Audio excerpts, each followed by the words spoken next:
Hello. Welcome back to the Bushcraft Show. No, just joking. Welcome back, guys. Bushcraft family back again with another video.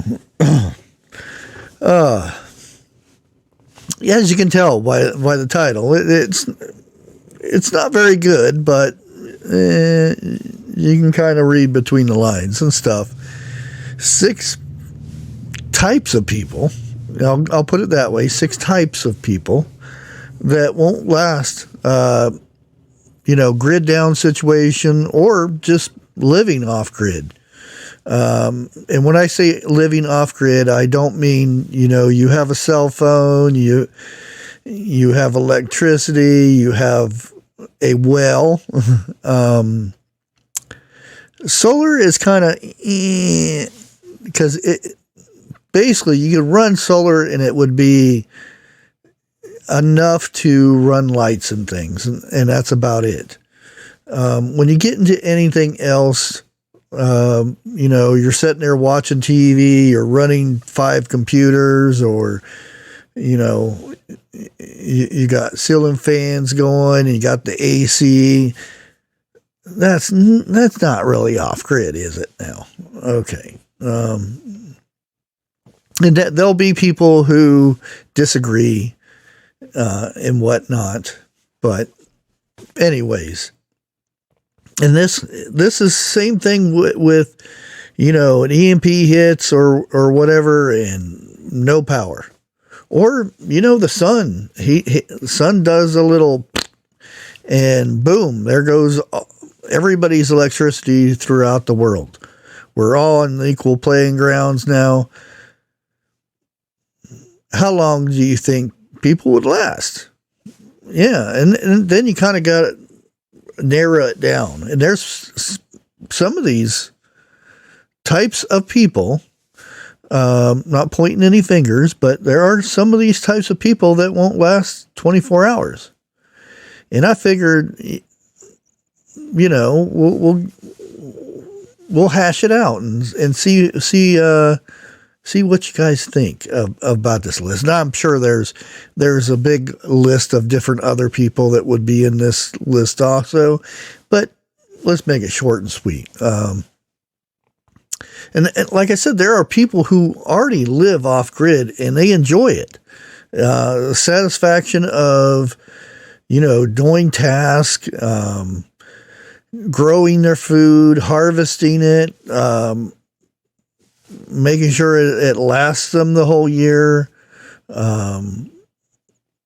purifying water, or I should say collecting and purifying water, because there's a little bit, there's nothing wrong with a well, I guess, but when you have to power that well and things like that, back when I was growing up, when I lived with my grandpa, I had to get water out of a well. I had to it was like a 3-pound metal bucket that we threw down the bottom of the well. I had to pull it up out of there and fill a 5-gallon bucket up, bring it in the house. That's off grid. No electricity, nothing. And that's the thing. Nowadays we watch TV, we watch YouTube, we watch, we have all these entertainment, we play games and all this stuff. We get on the cell phone and message our friends back and forth. When you're off grid, you don't do that stuff.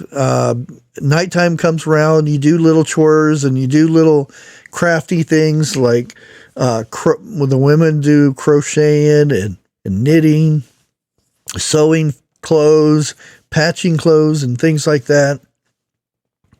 Then you have the men could be down there whittling next to the fire, new spoons and spatulas and things like that for the wife to cook with. And that was the entertainment. And then you would all sit around the fire right when it was bedtime, maybe have a snack of popcorn or some hot cocoa, and read the Bible. Great pastime. And then start the day off, go to bed, start the day off all over again. But let's go ahead and get to this list. I'm going to start jibber jabbering again. Okay. People who have value comfort and convenience,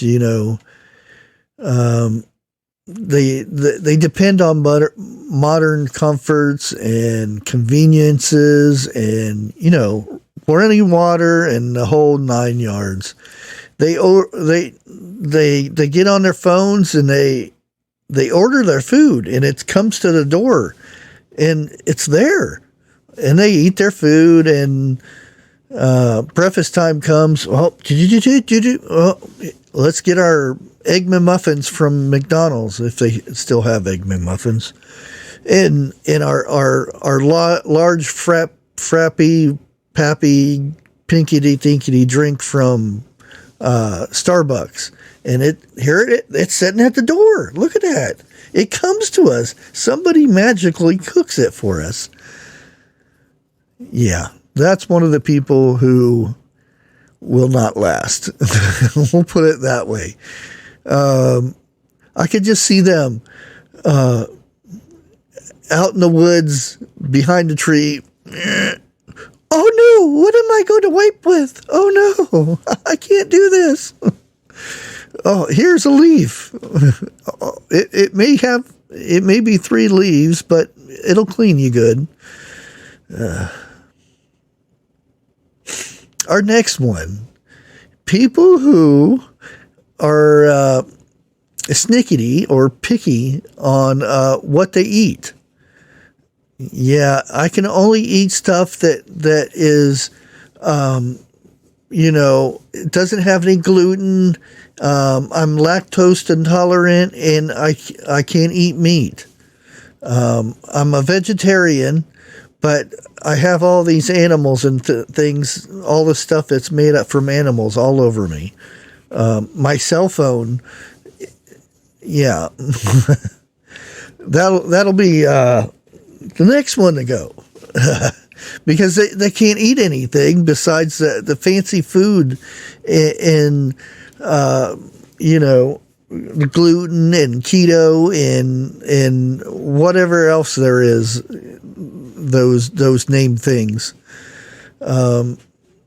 Yeah, they can't eat that stuff because they can't eat anything that doesn't have, they take out all the ingredients and they put, oh, that one's got too much cholesterol in there. We can't have that. Oh, that's got sodium. Can't have that either. Yeah. Sorry, picky eaters, you're on that list. And we will probably see a lot of these, quite a bit. And these are our lazy people, or those who need instant gratification. They plant that seed in the dirt. Where's it at? Is the food coming? Where'd it go? It's not growing yet. I just got it done. It's ready to go. You have to wait 6 months for that to grow. 6 months? What am I going to do? I said, well, you have to clear the weeds. You have to feed it and fertilize it and stuff like that. Keep watering it on dry days and stuff. Oh, yeah. And that's the lazy ones. Yeah, they won't have firewood for the winter. They won't have food, or if they do have animals, they'll probably die because they don't clean their pens out and things like that. They won't water them because they're too lazy. So that's one of them on the list. And we talk about cell phones. Here's our next one. And this will probably be the first group of these people to go, and it will be the tech. The people who are addicted to tech. That cell phone. Once they can't do anything with that cell phone, they get all their food delivered, they pay their bills, and, they get groceries, they have their laundry done, and blah, blah, blah, blah, blah, blah. It's all on that phone. If that phone dies, or their whole world is over, and that right there, that's probably one of the first ones that will not make it very long. The tech person. Yep. And we have the people who don't love the outdoors, they just can't stand it. Oh, it's a mosquito. Oh no. Yeah. There's flies all over the place, and it's hot out here. Oh, I got sweat dripping off of my head. Oh, what am I going to do with this stuff? Yeah. Oh, it's raining. Let's collect this water so you have something to drink. Oh, gross. I can't drink rainwater. No. Yeah. Bye-bye. In our next one, people are wasteful. You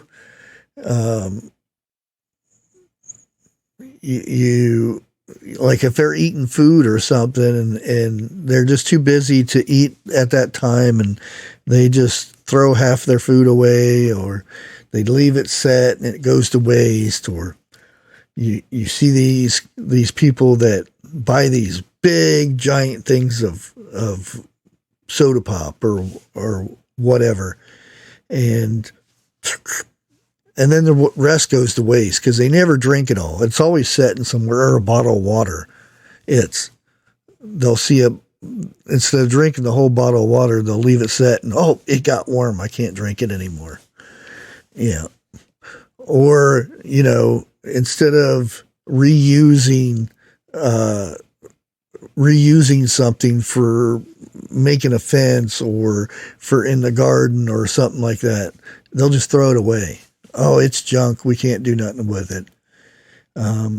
Yeah, I don't want to recycle anything like that because we don't want to reuse anything like that. No. Yeah, that's the type that probably won't make it very long. And that's probably one of the nicer ones out of the group, the wasteful people. And we all know some people like this. Us, we kind of hang on to stuff for too long, and they call us hoarders or something like that. I know there's a point when it's too much, but